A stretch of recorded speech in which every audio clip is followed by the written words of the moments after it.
सभी दोस्तों का बहुत बहुत स्वागत है सीपी स्मार्ट क्लासेस में। सीपी स्मार्ट क्लासेस में जैसा कि आप लोगों को पता है, हिंदी टीजीटी पीजीटी संबंधित क्लासेस चलेंगी। तो हिंदी टीजीटी पीजीटी पढ़ाने के लिए मैं संजय राय आप लोगों का हार्दिक स्वागत एवं अभिनंदन करता हूं। जैसा कि पता है कि आप लोगों का फॉर्म भरा जा रहा है टीजीटी पीजीटी के लिए, बम्पर वैकेंसी है। तो जिन किसी भी बंधु को हिंदी टीजीटी पीजीटी में एडमिशन लेना हो, सीपी स्मार्ट क्लासेस के इस नंबर पर हिंदी टीजीटी पीजीटी लिखकर मैसेज कर दे। दूसरी बात, आज जो हम लोगों को पढ़ना है वो सबसे महत्वपूर्ण टॉपिक है। हिंदी काव्य शास्त्र के अंतर्गत आज हम लोग छंद पर विचार करेंगे कि छंद क्या होता है, छंद से किस प्रकार के प्रश्न बनते हैं। उन प्रश्नों की प्रकृति के बारे में हम लोग बात करेंगे। तो सबसे पहले हेडिंग डालते हैं,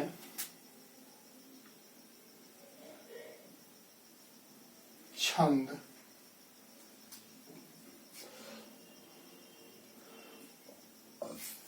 छंद पर अगर हम लोग बात करें तो सबसे पहले छंद पर एक प्रश्न बनता है कि छंद शब्द का प्रथम प्रयोग कहाँ मिलता है।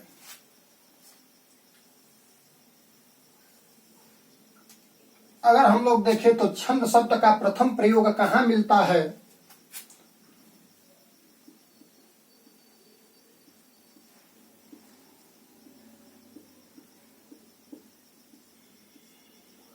प्रथम प्रयोग की बात करें तो छंद शब्द का प्रथम प्रयोग ऋग्वेद में मिलता है। ऋग्वेद में हम लोग छंद शब्द का प्रथम प्रयोग पाते हैं। दूसरा क्वेश्चन बनता है कि छंद शब्द किस धातु से मिलकर बना है।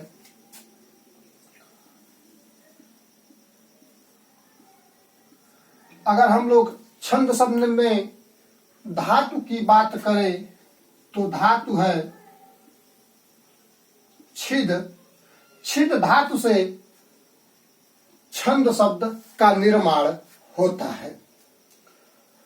अगर हम लोग छंद शब्द के अर्थ की बात करें, तीसरा क्वेश्चन की छंद का अर्थ होता क्या है, तो अर्थ इसका आह्लादित करना होता है।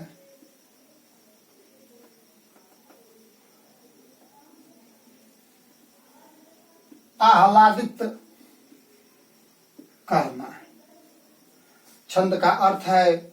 आह्लादित करना मतलब किसी भी चीज को पढ़कर जो अंदर तरंग उमंग उठे, आह्लादित हो आप, वो क्या है, तो वो है छंद।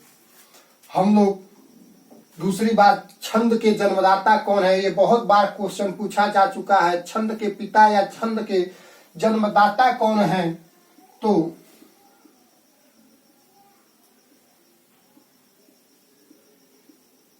जन्मदाता, तो छंद के जो जन्मदाता हैं वो हैं पिंगल ऋषि।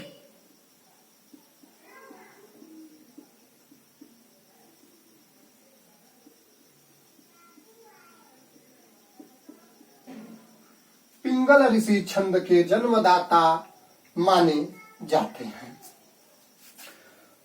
छंद का एक और नाम है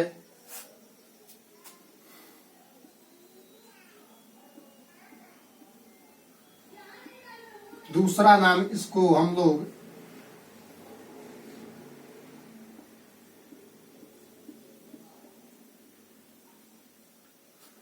पिंगल शास्त्र भी कहते हैं। अगर हम लोग छंद के उर्दू नाम की बात करें तो उर्दू नाम इसका रुकन है और अंग्रेजी में हम लोग छंद को मीटर कहते हैं। तो ये दोनों क्वेश्चन महत्वपूर्ण है, कभी पूछे नहीं जाते, उर्दू नाम या अंग्रेजी नाम। अगले क्वेश्चन पर अगर हम लोग विचार करें कि छंद पर लिखी गई प्रथम पुस्तक,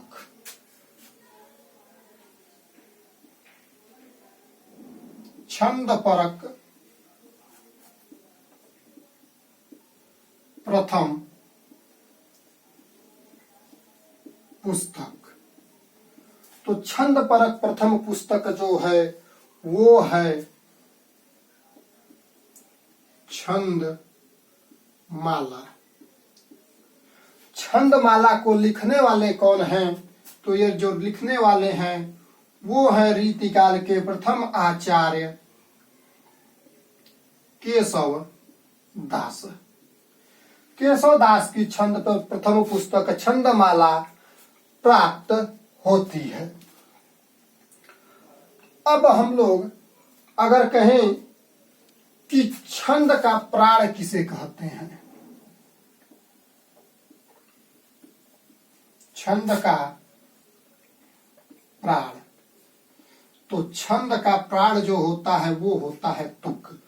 तुक क्या होता है कि जो वाक्य के अंतिम शब्द और फिर अगली लाइन यानी चौथे चरण के अंतिम शब्द जो मिलते हैं उसे हम लोग तुक कहते हैं। जैसे कि जय हनुमान ज्ञान गुण सागर, एक लाइन हो गई, दूसरी लाइन हो गई जय कपीस तिहुँ लोक उजागर। तो जो लास्ट का र मिलता है उसे हम लोग तुक कहते हैं। जैसे एक पंक्ति और हम लोग ले सकते हैं, करत करत अभ्यास ते जड़मति होत सुजान, करत करत अभ्यास ते जड़मति होत सुजान में न आता है। उसी प्रकार दूसरी लाइन अगर हम लोग बात करें कि रसरी आवत जात ते सील पर पड़त निशान, तो जो ये लास्ट के न पढ़ते हैं उसे हम लोग तुक कहते हैं। तो ये छंद पर मामूली से 5-6 प्रश्न हैं जो हर प्रतियोगी परीक्षाओं में पूछे जाते हैं। अब अगर हम लोग बात करें तो छंद के अंग कौन कौन से होते हैं, तो छंद के अंग के बारे में हम लोग विचार करेंगे।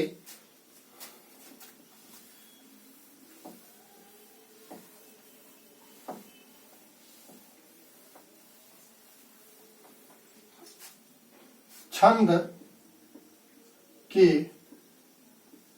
अंग,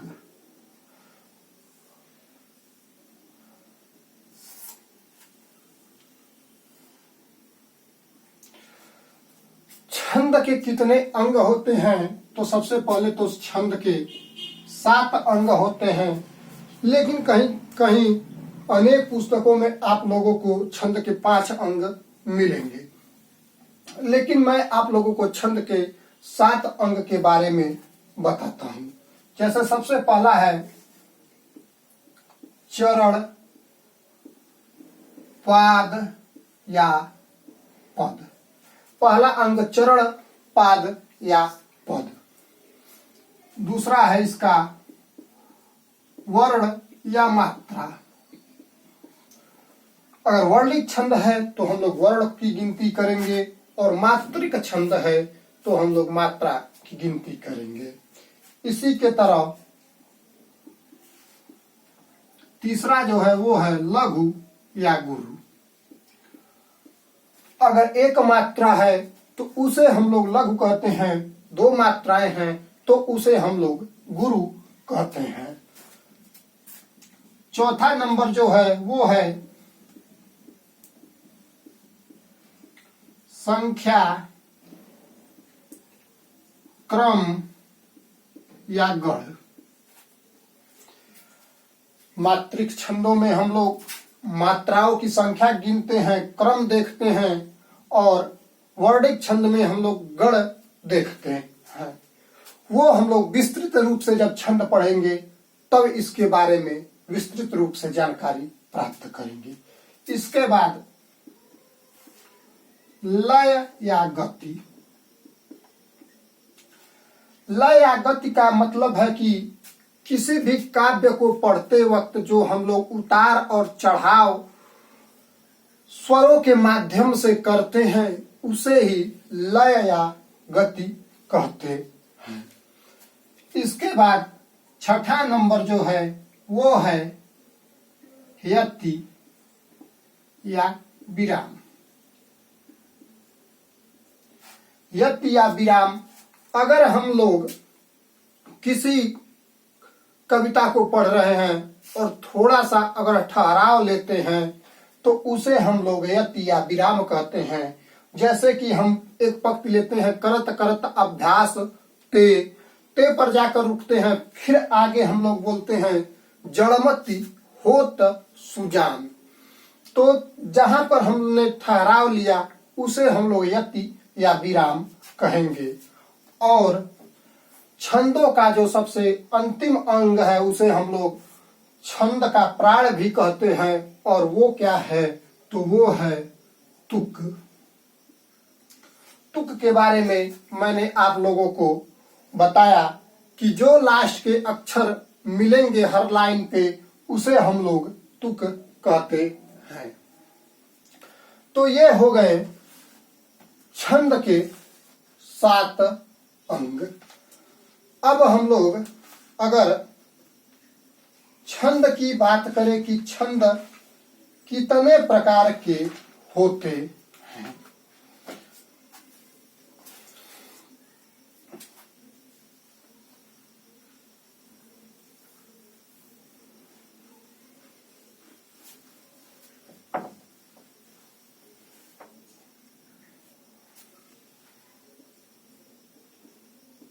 छंद के प्रकार।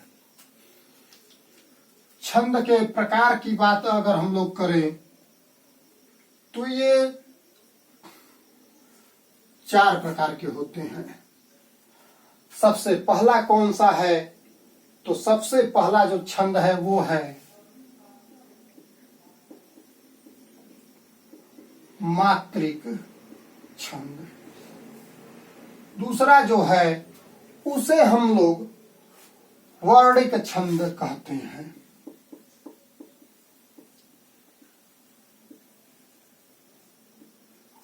और तीसरा जो है उसे हम लोग वर्णिक वृत्त कहते हैं। और जो चौथा है उसे हम लोग मुक्तक छंद कहते हैं। आजकल की कविताएं छंद मुक्त हैं, उन्हें ही हम लोग मुक्तक छंद कहते हैं। मात्रिक छंद में हम लोग मात्रों की गणना करते हैं। वर्णिक छंद में हम लोग वर्णों की गणना करते हैं। और वर्णिक वृत्त में क्या होता है तो वर्णिक वृत्त में मात्रा प्लस वर्ण दोनों की गणना होती है।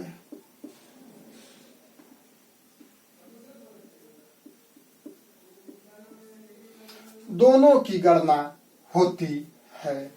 और मुक्तक छंद वो होता है जो छंद के बंधन से पूरी तरह मुक्त हो, उसे हम लोग मुक्तक छंद कहते हैं। तो आज के लिए बस इतना ही। अगले सेशन में हम लोग मात्रिक छंद के बारे में पढ़ेंगे। जिस किसी भी भाई बंधु या बहन को हिंदी क्लास में एडमिशन लेना हो वो सीपी स्मार्ट क्लासेस के यूट्यूब चैनल पर जा सकता है। यूट्यूब चैनल को सब्सक्राइब करें और साथ ही साथ इस मोबाइल नंबर पर हिंदी टीजीटी पीजीटी लिखकर व्हाट्सएप करें और उसके बाद उसे क्लास प्रोवाइड कराई जाएगी। पूरी संपूर्ण तैयारी के साथ साथ निश्चित रूप से आप लोगों को संतुष्ट भी किया जाएगा। तो आज के लिए बस इतना ही। धन्यवाद।